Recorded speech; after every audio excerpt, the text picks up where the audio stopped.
Hey there, welcome to another video for the Healer Academy. And in this video we're going to talk about control. It is a famous topic in spirituality. Control and surrender and the balance of this. And this has been one of the questions I have been dealing with most in my entire lifetime, I must say. When should we choose for control and when should we choose for surrender? I realized that I have been trying to control most of the circumstances in my life, and even the external circumstances, which my Buddhist teacher says it's a waste. It's a complete waste to try to control external circumstances, because in the end we are the projector, we are the creator, and we can only really control what's happening inside of us. So that would mean the opposite, right? That would mean that we would have to surrender. We would have to simply surrender and accept whatever is happening in front of us and try to remain as peaceful, as happy, as joyful, or whatever other emotion we are experiencing.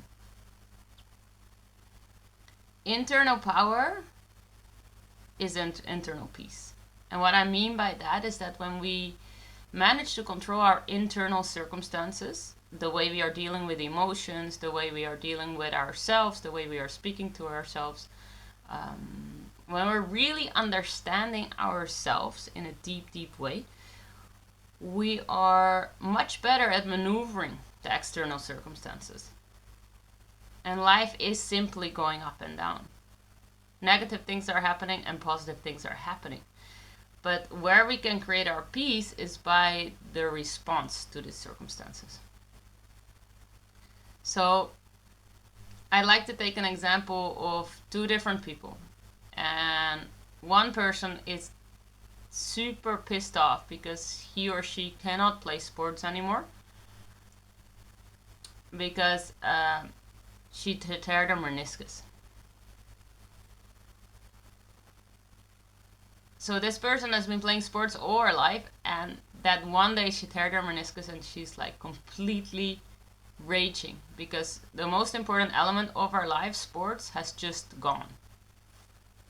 But this other person has been in a wheelchair her entire life and is super grateful for the fact that she can still maneuver around on her wheelchair and that she can experience life and that she can sense and hear. So these two people, on the objective level, the person in the wheelchair is way worse off. But the person in the wheelchair has learned much better to deal with circumstances and to accept whatever she's been given and to make the most out of it. So this is to show that it's always relative, and in the end it matters how we deal with it. And we have to take responsibility of this part ourselves. And this is what we call self-control, rather than trying to control the external circumstances. And this is a skill that we can learn. We do it on our surf trips. I organize surf trips where we combine surfing with spirituality and mindset. And here we are focusing also on control and on how to really let go of control and how to be in the present moment. And the same counts for us. And let me give you a few tips on how to increase self-control in your life. The first is by understanding more about yourself.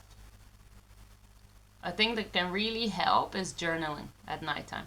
Seeing, hey, where is the moments in the day that I really lost control? And that I lost control in a way that I didn't like. So where are the moments in the day that life was controlling me instead of me being able to walk through life? And if you're reflecting on these moments, you can find out why you are losing balance and how you can regain the balance more quick. I do this personally by writing to ChatGPT. And this is a privacy thing, so maybe it won't feel safe for you to do that, but it really helps me. It's like my personal psychologist that helps me put things that I have been experiencing into perspective. And straight away, I usually feel a sense of peace arising because I have somehow made sense of the circumstances that were happening to me. And this making sense allows me to deal with the circumstances differently next time. So try ChatGPT or journaling, whatever you prefer, to see what are the moments that you lose balance most and what is exactly happening there. So try to understand the mechanism, and mostly the internal mechanism.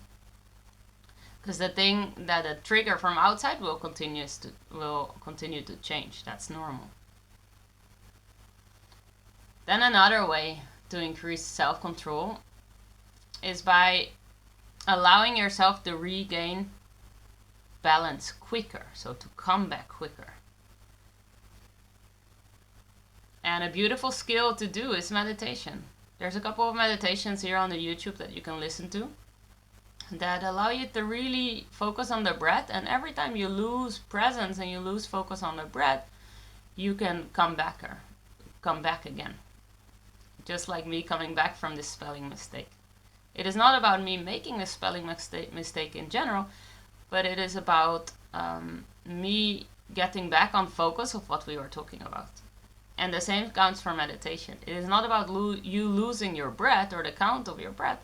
It is about how quickly you regain balance and you can refocus on the breath. And this is literally a skill that you can train, and meditation is such a beautiful way to train it. Plus it calms the mind, so it's like a win-win. So these are 2 ways for you to increase self-control in your life. And by doing that, by increasing self-control, you will see that you will have less tendency and less need to control the external circumstances. Let me know how that feels for you. Let me know how you are managing to increase self-control in your daily life. Maybe you have some good tips to share with us and to share with the community. And I'm sending you so much love. I would love to see you in our surf trips or in the courses that I'm offering that you can see on healeracademy.com that also allow you to increase the understanding that you have about yourself. Thanks so much. Bye bye.